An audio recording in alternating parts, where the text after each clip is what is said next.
लिख करके भेजे कि बेटा घर आ जाओ और फला तारीख को आपका विवाह है, फला तारीख को तिलक है, फला तारीख को विवाह है।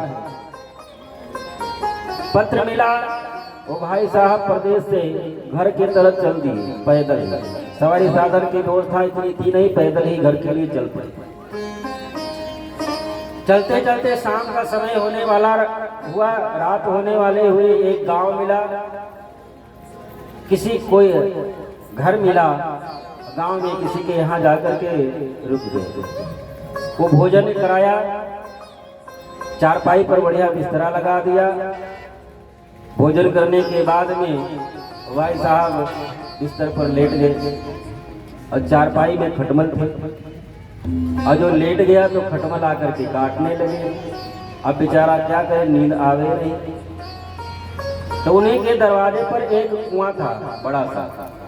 अब कुएं की जो जगत थी, जो बीच में लगता है, वो जगत जो थी थोड़ा चौड़ी थी। तो मन में विचार किया कि चारपाई में खटमल है, अब कुएं की जगत थोड़ा चौड़ी है, उसी पर लेट जाऊं, थोड़ा गर्मी का मौसम है, थोड़ा ठंडा भी रहेगा, 2-4 घंटा सोएंगे, फिर अपना घर के लिए प्रस्थान करेंगे। ऐसा सोच करके बेचारा आया और वो कुएं की जगत पर लेट गया। और कुएं की जगत पर जब लेट गया तो रात में स्वप्न देखता है। सो गया तो स्वप्न क्या देखता है कि घर पहुंच गए हैं, विवाह भी हो गया है, पत्नी घर में आ गई है, एक बच्चा हो गया है, बच्चा बगल में लेटा हुआ है और बच्चे का हाथ पीठ के नीचे दबा हुआ है।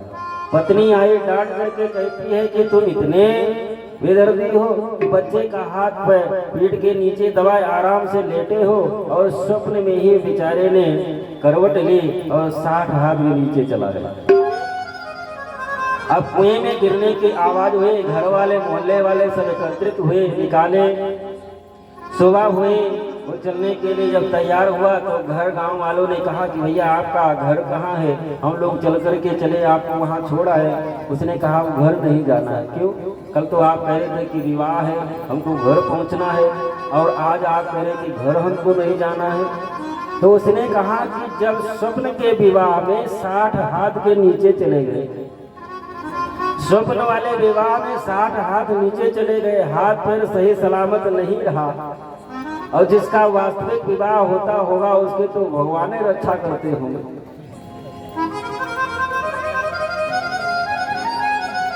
तो भगवान ने कहा कि हमको विवाह नहीं करना। और रह गई बात, आप बहुत कुछ देने के लिए कह रहे हैं, लेकिन मैं संतोषी ब्राह्मण हूं, हमको कुछ चाहिए नहीं, कुछ लेकर के मैं क्या करूंगा। प्यास लगती है, हमारे पास कमंडल है, इसमें जल ले लेता हूँ, पी लेता हूँ। भूख लगती है, किसी के दरवाजे पर भिक्षा पात्र साथ में खड़ा हो गया, थोड़ा सा रोटी मिल गई, पा लिए।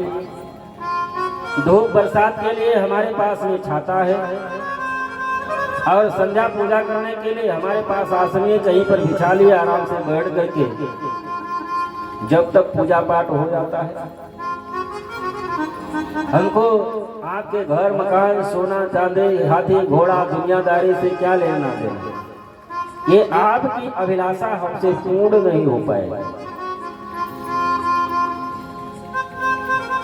राजा बलि पुनः निवेदन करता है भगवान से, नहीं आप आए हैं तो आपको कुछ ना कुछ तो लेना ही पड़ेगा। तो भगवान ने कहा कि यदि आप जिद कर रहे हैं, देना ही चाहते हैं, तो आप की इच्छा की पूर्ति भी हो जाए और हमारी मर्यादा भी ना टूटे, इसलिए आप हमारे पैर से 3 पैर भूमि आप हमको दे दीजिए, बस, इससे ज्यादा नहीं चाहिए।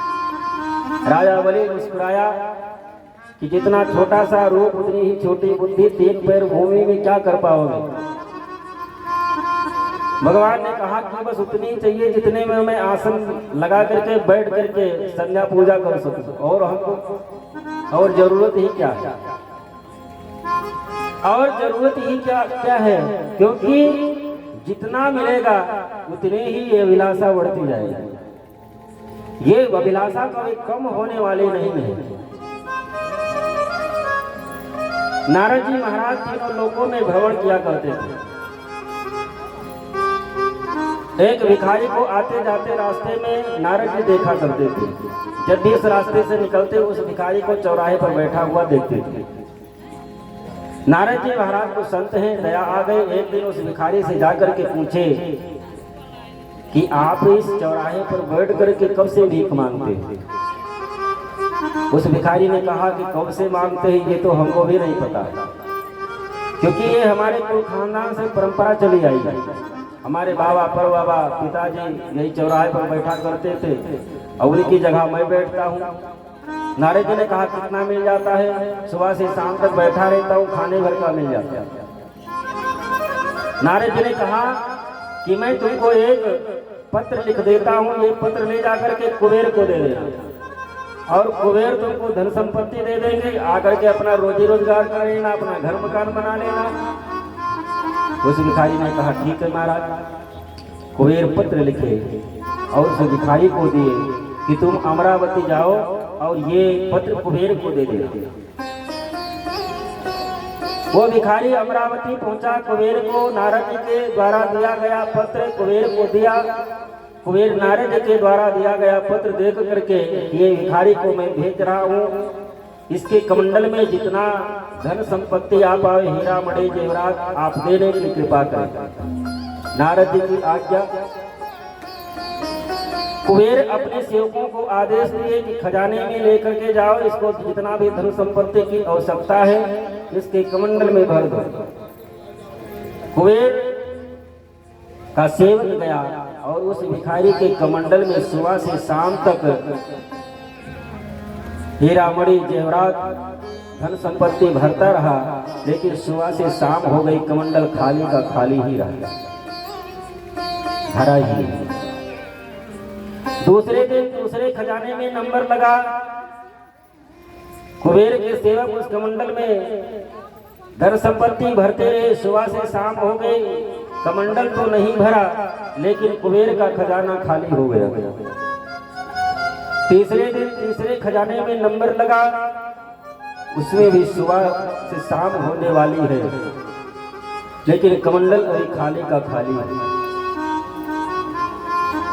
नारद जी उसी रास्ते से पुनः आज निकल रहे थे, भिखारी दिखाई नहीं पड़ा। तो नारद जी समझे कि वो भिखारी को हम पत्र परसों लिख करके दिए थे, कुबेर के यहाँ गया था और धन संपत्ति लेकर के आया होगा, कहीं अपना रोजी रोजगार कर लिया होगा, कहीं अपना घर मकान बनवा रहा होगा, लेकिन कुबेर को चल करके कम से कम धन्यवाद तो दे दूं। कुबेर को धन्यवाद देने के लिए नारद जी जब अमरावती में पहुंचे, कुबेर नारद जी को देख करके चरणों में गिर करके प्रार्थना करने लगे, बाबा कम से कम सोच समझ करके पत्र लिखा करो, क्या हुआ? महाराज यदि मैं एक खजाना का चौथाई भाग यदि मैं निकाल दूं तो तीनों लोगों के लोग हर प्रकार से सुखी संपन्न हो जाएंगे। एक खजाने का चौथाई यदि बांट दें हम तो तीनों लोगों के लोग हर प्रकार से सुखी संपन्न हो जाएं। लेकिन आज तीसरा खजाना भी खाली होने वाला है, लेकिन उस भिखारी का कमंडल महाराज अभी भरा नहीं, खाली का खाली ही है। नारद जी महाराज चकित हो गए, चलो देखे तो।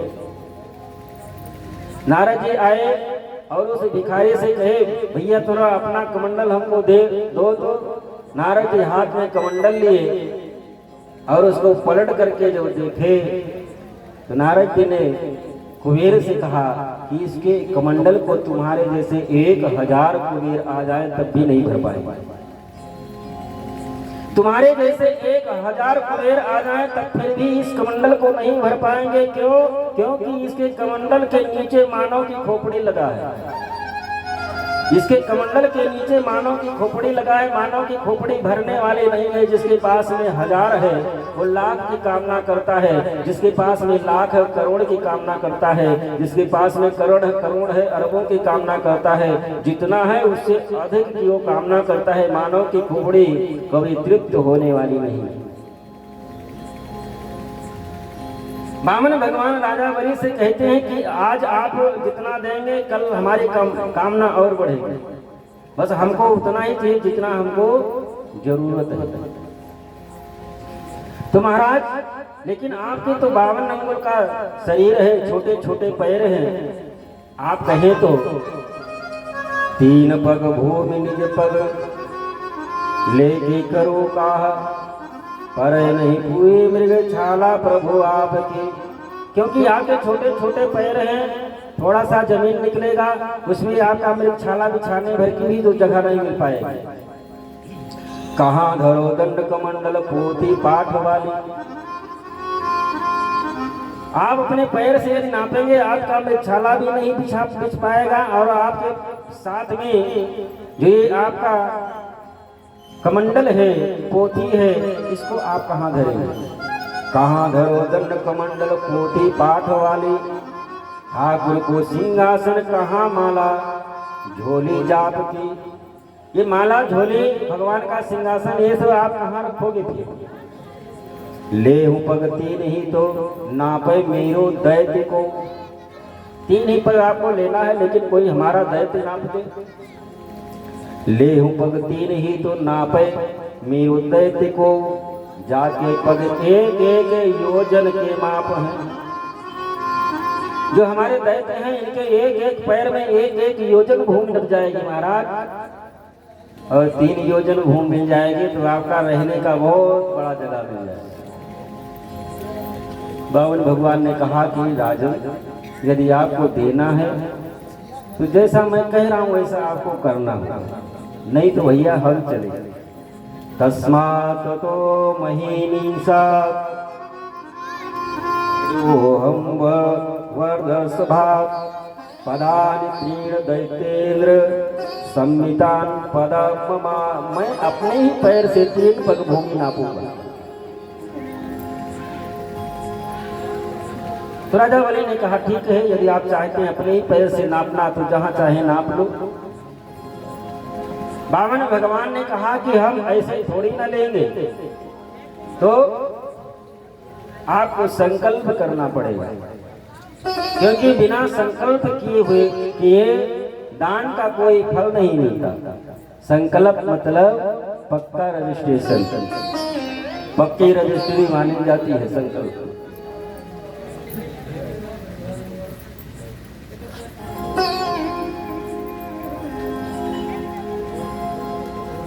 पक्की रजिस्ट्री मानी जाती है। शुक्राचार्य जी महाराज ने देखा कि ये 3 ही पग भूमि लेंगे और वो भी बिना संकल्प के लेंगे नहीं, मामला कुछ गड़बड़ है।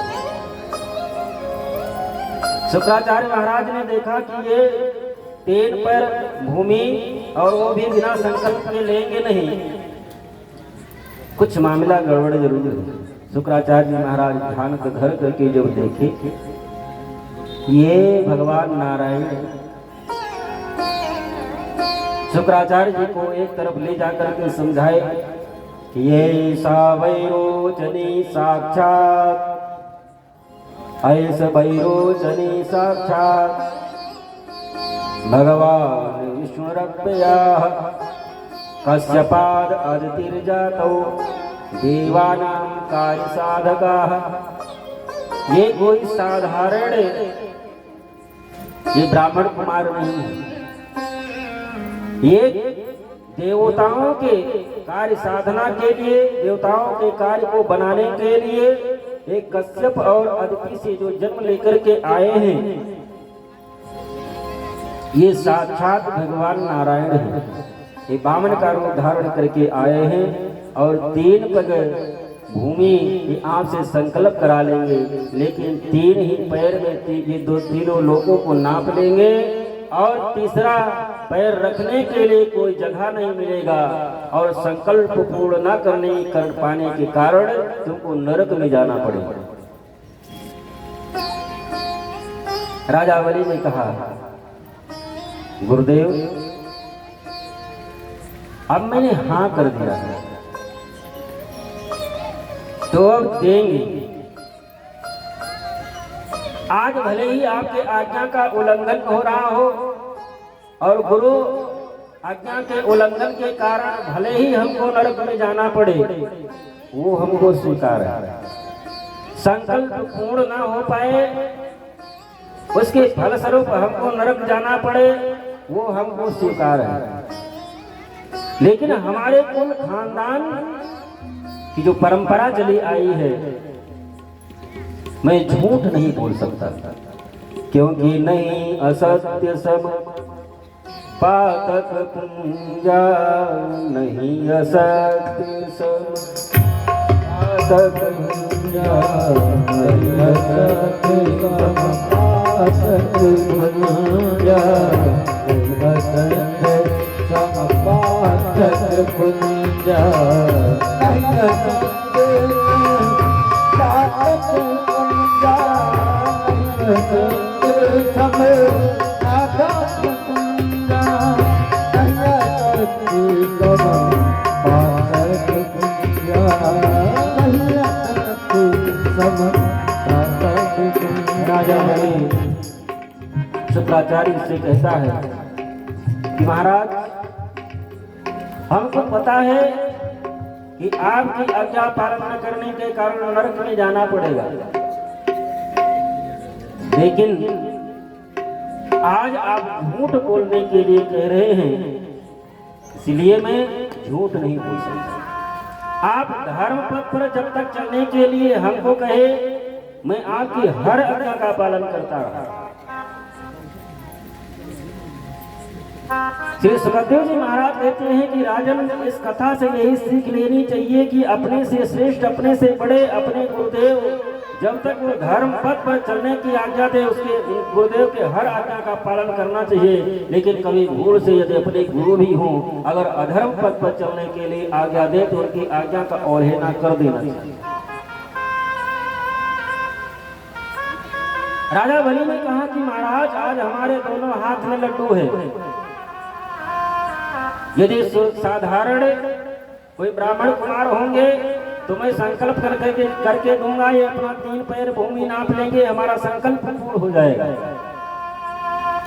और यदि स्वयं पूर्ण प्रापर पार्वण परमेश्वर परमात्मा भगवान नारायण होंगे तो जिनके दरवाजे पर तीनों लोगों के लोग मांगने के लिए जाते हैं, आज वो तीनों लोगों का मालिक आज बलि के यहाँ मांगने के लिए आया है, तो आज वो अपने से भी हमको बड़ा दिखाने के लिए आया है। तो उस परमात्मा की बात को मैं क्यों भूल रहा? वो अपने से श्रेष्ठ हमको दिखाने के लिए आया है, तो उस परमात्मा की बात को मैं क्यों भूल रहा? 2 पैसे की जो अगरबत्ती जलाता है वो भी परमात्मा से ही मांगता है। तीनों लोगों में कोई ऐसा नहीं है, चाहे देवता हो, चाहे दैत्य हो, चाहे कोई भी हो, सब उसी से मांगती है। आज वो स्वयं यदि मांगने के लिए आया है तो हमारी श्रेष्ठता ही तो बढ़ेगी। मैं देने से मना नहीं कर सकता। शुक्राचार्य जी महाराज कहते हैं कि आप ये कह रहे हैं कि झूठ बोलने से पाप लगेगा, लेकिन कुछ जगह झूठ बोल देने में पाप नहीं लगता। शुक्राचार्य जी महाराज कहते हैं कि 8 जगह झूठ बोलने में पाप नहीं लगता।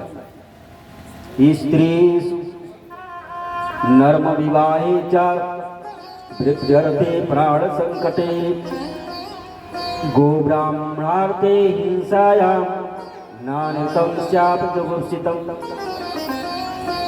स्त्री यदि अपनी पत्नी से आपको झूठ बोलना पड़े तो स्त्री से झूठ बोल जाए,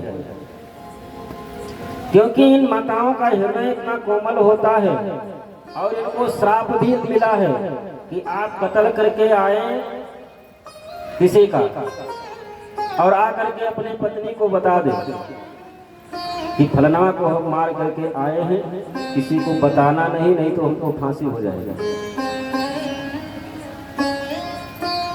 वो ये जानती हैं कि हमारे पतिदेव कत्ल करके आए हैं, मैं किसी से बताऊंगी, बात खुल जाएगी, पतिदेव को फांसी हो जाएगी, इस बात को जानती हैं। लेकिन फिर भी जब तक वो दूसरे को बता नहीं देंगे तब तक ये पानी नहीं पी सकते।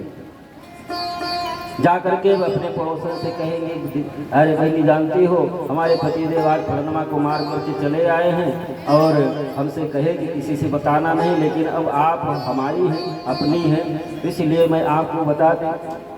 लेकिन आप किसी से मत कहिए। अब वो अपना तो भार पड़ोसन के यहाँ छोड़ आई है, वो बेचारी क्या करे, वो भी घर से अपना निकले दूसरे के यहाँ पहुंच गए, अरे बहनी जानती हो, अरे फलाने फलाने कत्ल कराए, हमसे वो आकर के बताएं, लेकिन हम अपना समझ करके आपसे बता रहे, आप किसी से मत कहना।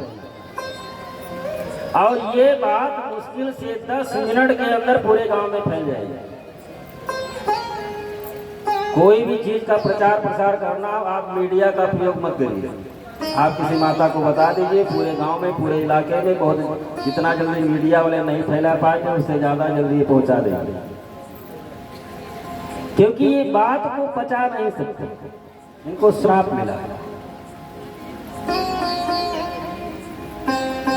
जब धर्मराज युधिष्ठिर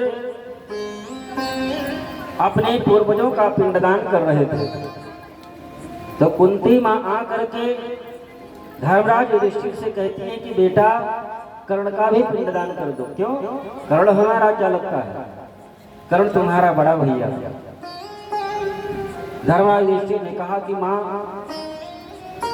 आज तक आप ये बात छुपा करके रखी, मैं भी युद्ध करने के लिए जाता था, कर्ण की तरफ, चरणों की तरफ मैं देखता था तो हमको भी आभास होता था कि हमारे मां के चरण और कर्ण के चरण एक जैसे हैं।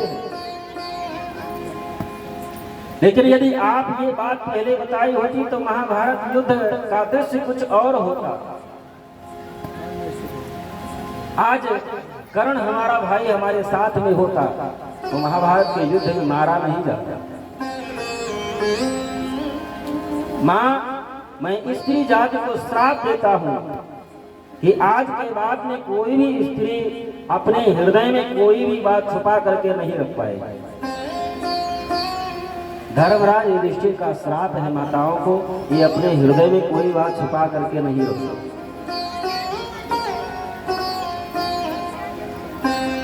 स्त्री सुनर्म विवाहे चा, किसी कन्या के विवाह के लिए आपको यदि झूठ बोल देने से उसका विवाह हो जाता है तो वहां पर झूठ बोल देने में पाप नहीं लगेगा।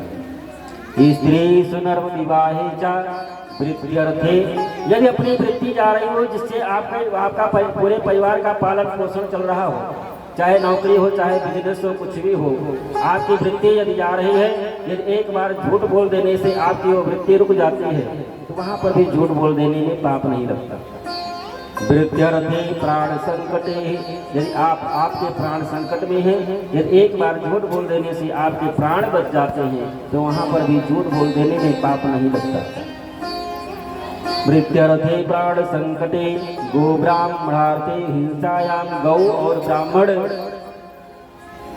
यदि आपके झूठ बोल देने से उनके प्राणों की रक्षा हो जाती है तो वहां पर भी झूठ बोल देने में पाप नहीं लगता। श्री शुक्राचार्य जी महाराज कहते हैं कि इस प्रकार से 8 जगह झूठ बोलने में कोई पाप नहीं लगता। राजा वली ने कहा कि कुछ भी हो, अब हम देने के लिए कह दिए हैं तो अब हम मना नहीं कर सकते। राजा बलि संकल्प करता है, बावन भगवान को संकल्प देता है। राजा बलि भगवान के चरणों में लेट करके साष्टांग प्रणाम करने के लिए लेटता है। इतनी ही देर में भगवान विराट रूप धारण कर लिया। बोले विराट भगवान की जय। विराट रूप धारण कर लिए दैत्य थे, वो भगवान से युद्ध करने के लिए तैयार हुए। राजा बलि ने कहा कि अब युद्ध का वक्त नहीं है, ये तो स्वयं परमात्मा है। 2 ही पग में तीनों लोगों को भगवान नाप लिए, तीसरा पैर रखने के लिए कोई जगह न बची। भगवान करुण को आदेश दिए, राजा बलि को बांध करके जमीन पर पटक दिए। भगवान नारायण ने राजा बलि से कहा, तुमको बड़ा अहंकार था कि मैं त्रिलोकाधिपति हूँ, अब बता मैं तीसरा पैर रखूं कहाँ। राजा बलि बंधा हुआ पड़ा है। बलि की पत्नी आए, प्रहलाद जी महाराज भी आए। बलि की पत्नी कहने लगे, आपने बड़ा अच्छा किया, आप तीनों लोगों की संपत्ति इनको दे, आपने अच्छा किया, लेकिन आज इनको थोड़ा सा अहंकार आ गया था, आपने बांध करके पटक दिया, इनका संपूर्ण अहंकार खत्म हो गया, आपने बड़ा अच्छा किया। प्रहलाद जी महाराज भी आए, वो भी भगवान से प्रार्थना किए कि थोड़ा सा भी अहंकार का अंकुर हमारे कुल खानदान के बड़े के हृदय में आया था, उसको आपने समाप्त करके बड़ा अच्छा किया। भगवान कहे इसके घर में तो सब एक से बड़े करके संत हैं। बावन भगवान ने राजा बलि से कहा कि अब संकल्प कैसे पूर्ण होगा तुम्हारा। राजा बलि ने भगवान से कहा कि प्रभु एक बात बताओ, धन बड़ा होता है कि धनवान। भगवान ने कहा कि धनवान, क्योंकि धनवान से ही संपूर्ण धन है। तो राजा बलि ने कहा कि अभी आपने धनवान का धन नापा है, धनवान तो आपके सामने पड़ा है। धनवान के ऊपर आप तीसरा पैर रखने जो सौभाग्य आज राजा बलि को प्राप्त हुआ है, ऐसा सौभाग्य तीनों लोकों में आज तक किसी को प्राप्त ही नहीं हुआ, जिसके मस्तक पर स्वयं पार्वती परमेश्वर परमात्मा भगवान नारायण अपना पैर उसके मस्तक पर रखे हैं। ब्रह्मलोक में जब भगवान का चरण पहुंचा था तो केवल एक अंगूठा ही धुल पाया। आज संपूर्ण पैर राजा बलि के मस्तक पर भगवान रखे। राजा बलि से भगवान ने कहा कि आज तो जो तुम मांगना चाहते हो मांगना, हम बहुत प्रसन्न हैं। राजा बलि ने कहा भिखारी से मैं क्या मांगू। आप स्वयं जब मांगने के लिए हमारे यहाँ आए, मैं अब आपसे क्या मांगू, मांगना कुछ नहीं है। भगवान ने कहा कि मैं अपने तरफ से तुमको सुतल लोक का साम्राज्य दे रहा हूँ, जिस साम्राज्य के लिए देवता भी लालायित रहते हैं। आप अपने परिवार के शेष के साथ जाकर के उस सुतल लोक के साम्राज्य का सुख भोगो, और जो तुम और मांगना चाहते हो मांगना। राजा बलि ने कहा कि प्रभु यदि आप हमारे ऊपर प्रसन्न हैं, फिर आपका रूप सौंदर्य देख करके हमारे हृदय में आप जब आप आ रहे थे उसी समय हमारा मन आपकी तरफ खींचा जा रहा था। तो मैं ये चाहता हूँ कि जब मैं अपने महल से बाहर जब भी निकलूं मैं आपका दर्शन करूं। बावन भगवान ने कहा कि क्या पहरेदार बन करके रखोगे। राजा बलि ने कहा कि नहीं, पहरेदार मैं आपको कैसे बना सकता। बावन भगवान ने कहा कि मैं आया था तुमको छलने के लिए, लेकिन मैं तो स्वयं छल गया।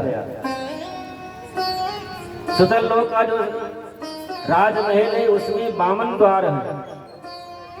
52 रूप धारण करके मैं आया था तुमको छलने के लिए, और 52 रूप धारण करके अब तुम्हारी हम पहरेदारी करें, लेकिन अब वचन दे चुके हैं तो करना ही पड़ेगा।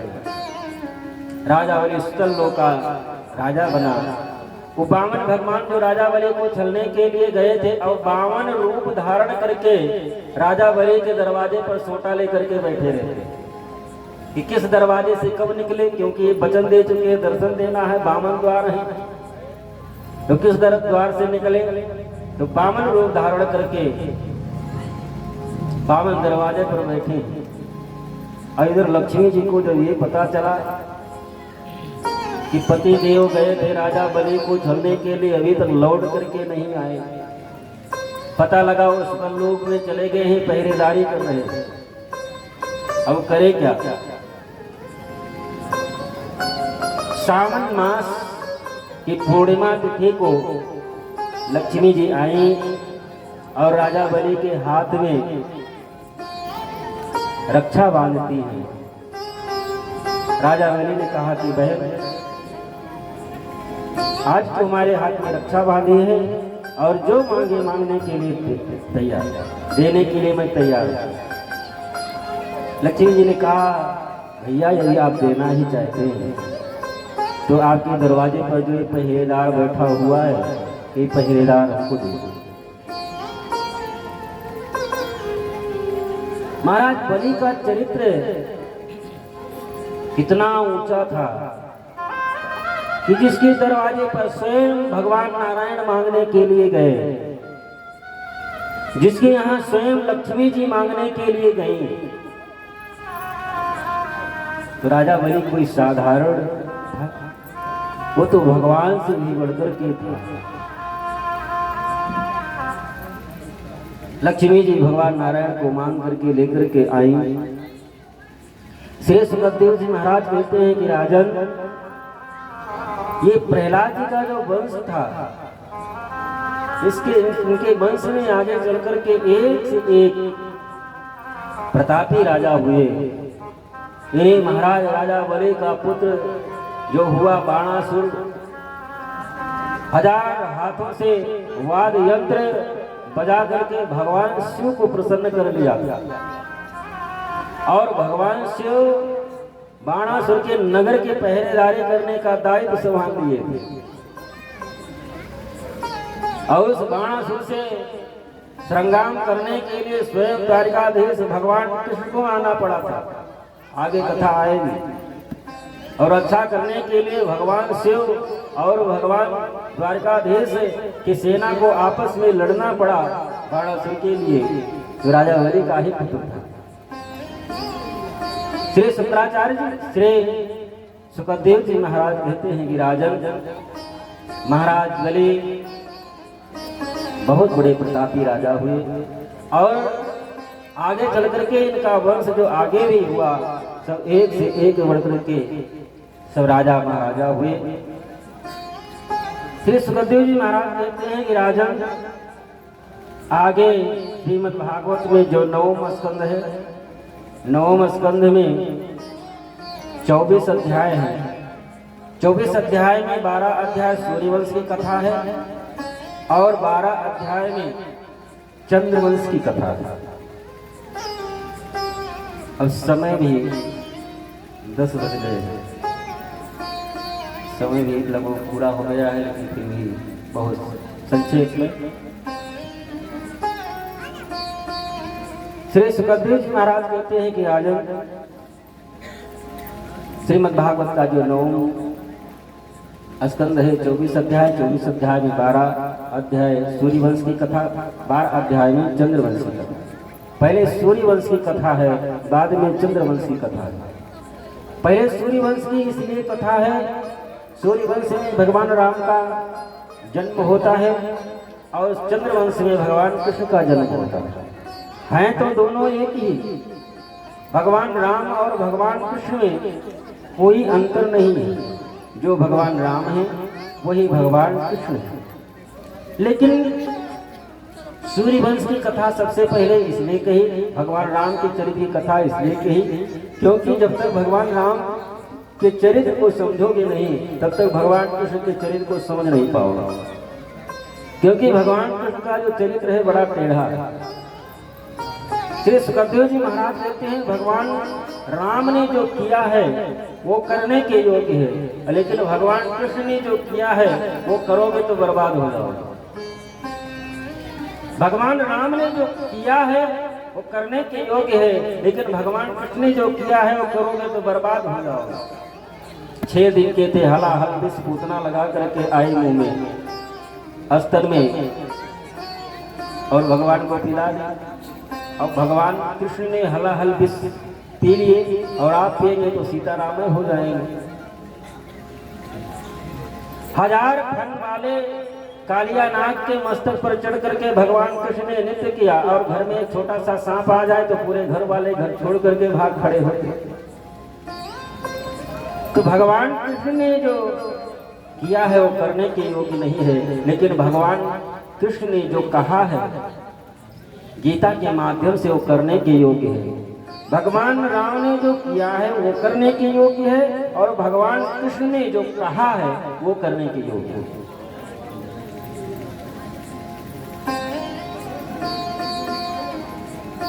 बारह अध्याय में सूर्यवंश की कथा है, जिसमें भगवान राम का जन्म होता है चक्रवर्ती सम्राट महाराज दशरथ के यहाँ। जनकपुर में जाकर के विवाह करते हैं, लौट करके आते हैं। आप लोग संपूर्ण कथा को जानते हैं, थोड़ा सा दृष्टि डालना जरूरी था। आगे चंद्रवंश, भगवान नारायण के नाभि कमल से ब्रह्मा की उत्पत्ति हुई। ब्रह्मा के पुत्र हुए अत्रि महाराज। अत्रि के साथ में अनुसुईया जी के साथ में विवाह हुआ। अनुसुईया के पुत्र हुए अत्रि और उसिया के पुत्र हुए चंद्रमा, चंद्रमा के पुत्र हुए बुध, बुध का पुत्र हुआ ईला, ईला के पुत्र हुए पुरुरवा। और इन्हीं पुरुरवा और उर्वशी के पुत्र हुए आयु, श्रुतायु, सत्यायु, रथ, जय, विजय, ये 6 पुत्र हुए। और आगे चल करके इन्हीं के वंश में महाराज ययाति हुए। ययाति का 2 विवाह हुआ। शर्मिष्ठा एक पत्नी का नाम था जो विप्रवा राजा की लड़की थी, और दूसरी देवयानी जो शुक्राचार्य की बेटी थी। शर्मिष्ठा से द्रुहु, अनु, पुरु का जन्म हुआ। देवयानी के यहाँ यदु और दुर्वसु का जन्म होता है। और इन्हीं के वंश में आगे चल कर के महाराज एक देववीड़ नाम के राजा हुए। देववीड़ के पुत्र हुए अर्जन्य, और दूसरी रानी से शूरसेन का जन्म हुआ। अर्जन्य से जो नवनंद बाबा, जिसको नंद बाबा कहते हैं, नवनंद हुए। और शूरसेन के यहाँ श्री वसुदेव जी महाराज का जन्म होता है। वसुदेव जी का 9 विवाह हुआ, 8 विवाह हुआ। कौन कौन? पौरवी, रोहिणी, भद्रा, मदिरा, रोजना, इलाह, देव जी प्रमुखा आसन, पत्न्या आनंदवे। वसुदेव जी का 8 विवाह हुआ। पौरवी, रोहिणी, भद्रा, मदिरा, रोचना, इला, और सबसे छोटे जो रानी थी जिसका नाम था देवकी। इन्हीं देवकी के द्वारा भगवान कृष्ण का जन्म हुआ। श्री सुखदेव जी महाराज ने कहा कि प्रभु अब अभी तक जो हम कथा सुनते रहे, आप सुनाते गए, मैं सुनता गया, हृदय में धारण करता गया, लेकिन अब कथितो वंश विस्तारो, कथितो वंश विस्तारो, सोम सूर्यो राज्यम जो हया पंचम चरितम परमद्भुतम। अब जो आप हमको भगवान कृष्ण के वंश की कथा जो सुनाए, आप विस्तार पूर्वक सुनाए, क्योंकि इन्हीं की कथा सुनने के लिए 4 दिन से बैठा हूं। महाराज, ये बलराम जी, हमने ऐसा सुना, आपने बताया कि बलराम जी का संबंध रोहिणी और देवकी दोनों के गर्भ से। तो एक बालक 2 गर्भ से तो जन्म लेगा नहीं, एक बालक एक ही गर्भ से जन्म लेगा। तो कौन सी ऐसी घटना घटित हुई, कौन सा ऐसा कारण बना कि बलराम जी वो 2 गर्भ में रह करके जन्म लेना पड़ा। रोहिण्यास्तनयाः प्रोक्तो रामा संकरणस्त्वयाः देवक्याः गर्भसंबन्धाः कुतो विहन्तरां विनाः। लोग रोहिणी का पुत्र कहते हैं, ये सब जानते हैं, मैं भी जानता हूँ, लेकिन कौन सा ऐसा कारण बना और कैसे देवकी के गर्भ से भी इनका संबंध था, ये भी आप हमको विस्तार से बताने की कृपा करें।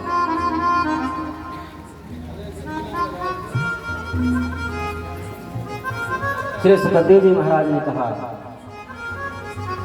कि 4 दिन व्यतीत हो गए निरंतर कथा सुनते सुनते, अब भूख प्यास लगी होगी, थोड़ा सा जलपान कर लो। ये आगे कथा निरंतर चलती रहेगी, सुनो आराम से बैठ करके। और भूख प्यास लगी रहेगी तो मन भी नहीं लगेगा, मन नहीं लगेगा तो कथा हृदय में बैठेगी नहीं, कथा हृदय में बैठेगी नहीं तो बैठने का कोई मतलब नहीं। राजा परीक्षित ने कहा कि महाराज, हमको भूख प्यास बिल्कुल भी नहीं लगी है, और भूख प्यास लगने के कारण ही हमारे द्वारा ब्राह्मण और संत का अपराध हो गया। ना भूख प्यास लगते, ना मैं समीक ऋषि के गले में मरा हुआ सर्प डालता, और ना श्रृंगी के द्वारा हमको श्राप मिलता। इसलिए महाराज, हमको भूख और प्यास बिल्कुल नहीं लगी है, आप हमको बस कथा सुनाते जाइए। लेकिन कथा कि जब प्यास लगती है और कथा जब हृदय में बैठती जाती है तो बाहरी जो भूख प्यास है वो लगती भी नहीं है, लेकिन कथा हृदय में बैठनी चाहिए। लेकिन कथा सुनने वाले भी कुछ ही लोग कथा सुनते हैं, बाकी आए इधर से सुने इधर से निकाल दिए, बाकी कुछ लोग यही सुने यही छोड़ करके। एक जगह की घटना बताएं। एक जगह महाराज जी कथा कह रहे थे और कथा कहते कहते देखे कि रात के 12 बजने वाले और कथा बस आधा घंटे की और बाकी है। आधा घंटा कथा कह देंगे तो पूर्ण हो जाएगा, लेकिन लोगों को सबको नींद आ रही है, सबको नींद आ रही है। नींद आ रही कथा हम कहते जाएंगे तो कथा कहने का कोई मतलब नहीं निकलेगा। तो महाराज जी है कि आधा घंटा कथा और कहेंगे तो कथा पूर्ण हो जाएगी, लेकिन आपको नींद, आप लोगों को नींद आ रही है तो जाकर के अपना अपना नेत्र धुल करके आओ, बैठो, तब आप आगे की कथा सुनाएंगे। अब गांव के सभी लोग पंडाल के बाहर गए, अब आपस में चर्चा करने लगे कि भैया ये नेत्र माने क्या होता है। और गांव के लोग जन्मे न करें कि नेत्र माने होता, आपस में सब चर्चा कर रहे हैं कि नेत्र माने भैया बाबा ने आज कह दिया कि नेत्र धुल करके आओ, नेत्र माने होता क्या है। तो उसमें एक पढ़े लिखे भैया थे, उन्होंने कहा आप लोगों को नहीं पता, अरे नेत्र माने पैर होता, नेत्र माने पैर होता है। बाबा ने आज देख लिया, अभी तक वो आप लोगों के पैर की तरफ देखते नहीं थे, लेकिन बाबा ने आज देख लिया। बिना हाथ पैर धुले सब लोग आकर के बैठ जाते थे कथा में, लेकिन बाबा ने आज देखा कि बिना हाथ पैर धुले आकर के बैठ जाते। वही बताए कि पैर धुल करके आओ, आप लोग समझ नहीं पा रहे हैं। तो सब लोगों ने कहा भैया यहाँ पर नल कुआं तो है नहीं, अब धुले तो पैर धुले कहाँ, बाबा कथा सुनाएगा अभी नहीं जब तक नेत्र धुल नहीं लेंगे। तो एक मनोज थे आकर के कहे बाबा यहाँ पर नल कुआं कुछ है रही, नेत्र कैसे धुलेंगे।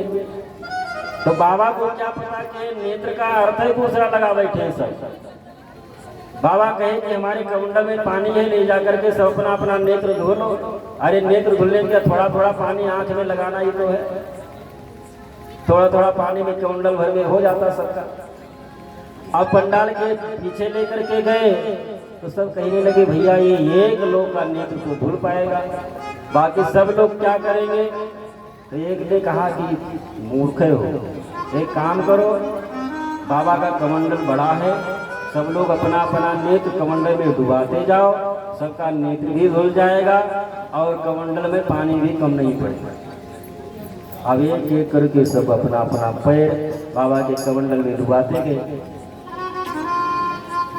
अपना अपना पैर धुल करके सब आकर के एक एक करके सब बैठते गए। एक काका थे जिनके पैर में फाइलेरिया था, किसी तरह से नेत्र डाल तो दिए कमंडल में, अब वो निकले ना, किसी तरह से कमंडल में पैर घुस तो गया, लेकिन हम निकले ना बेचारे, अब करें क्या। सब लोग तो पंडाल में पहुंच गए, वो भी बेचारे किसी तरह से कूदते कूदते आए, पीछे बैठ गए। बेटा मनोज, हाँ महाराज।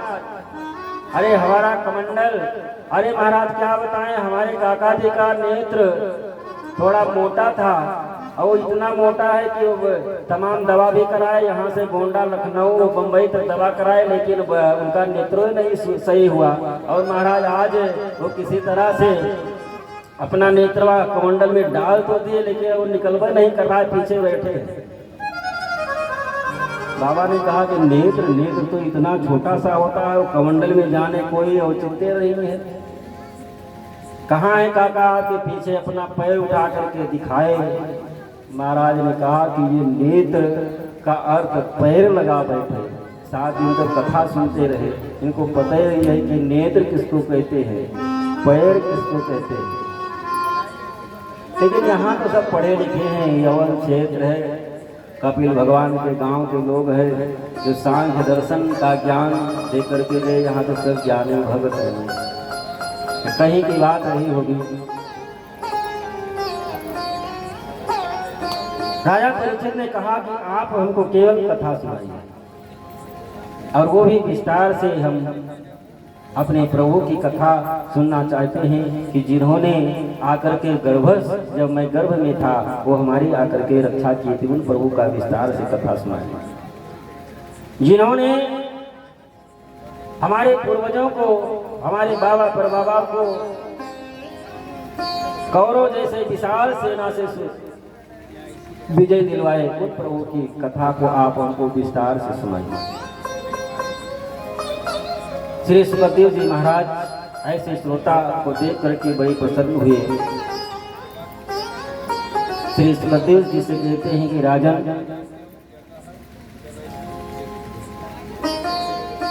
मथुरा का राजा कंस था, जिसके अत्याचार दुराचार से भयभीत होकर के एक दिन पृथ्वी ब्रह्मा की शरण में गई, क्योंकि कंस के अत्याचार दुराचार इतना बढ़ गया था, यज्ञ अनुष्ठान पूजा पाठ सब कुछ बंद करा दिया था। याज्ञ जो ब्राह्मण थे उनसे कह दिया कि आप लोगों को यज्ञ करना है, हवन करना है तो कंसाय स्वाहा हमारे नाम का यज्ञ करो, क्योंकि मैं ही भगवान हूँ, राजा ही भगवान होता है। भगवान को तुम लोग देखे नहीं हो, प्रत्यक्ष रूप में जो राजा होता है वही भगवान होता है। हमारे नाम का जाप करो, हमारे नाम का यज्ञ करो, हमारे नाम का अनुष्ठान करो। साधु संत उसके साम्राज्य से निकल करके सब चले गए। पूरे पृथ्वी पर उसकी जहां तक भी उसका साम्राज्य था, यज्ञ अनुष्ठान पूजा पाठ सब कुछ बंद हो गया। सनातन धर्म को मानने वाले की हत्या कर दी जाती है। पृथ्वी देवी एक दिन गौड़ाई गौ का उद्धारण करके ब्रह्मा के शरण में गई, प्रार्थना करने लगे कि यदि कंस का उद्धार न हुआ तो मैं रसातल में चली जाऊंगा। ब्रह्मा जी गौ माता से इसको आश्वस्त करते हैं, देवी आप चिंता मत करें, स्वयं प्रातः पार्वती परमेश्वर परमात्मा भगवान हमको वचन दे चुके हैं कि वासुदेव गृहे साक्षात्, वासुदेव गृहे साक्षात् भगवान पुरुषा पराः, जारिश्चेतत् प्रियार्थं संभवन्तु सुरस्त्रियाः। स्वयं प्राप्त पार्वती परमेश्वर परमात्मा भगवान भगवान नारायण वसुदेव और देवकी के गर्भ से इस धरातल पर अवतरित होकर के और तुम्हारे भार का को कम करे। पृथ्वी देवी ब्रह्मा जी के वचन से अस्वस्थ होकर वापस लौट करके आई। एक दिन कंस अपनी सभा को बैठाया और अपने मंत्रियों से विचार विमर्श करने लगा कि हमारी जो सबसे छोटी बहन है देवकी, जिससे मैं बहुत स्नेह करता हूँ, प्रेम करता हूँ, आप लोगों को तो पता ही है, और मैं ये नहीं चाहता कि मैं अपनी बहन का विवाह इसके साथ में करूं और हमारी बहन किसी राजकुमार के राज्य में जाए और वहां किसी भी प्रकार से वो कष्ट उठाए।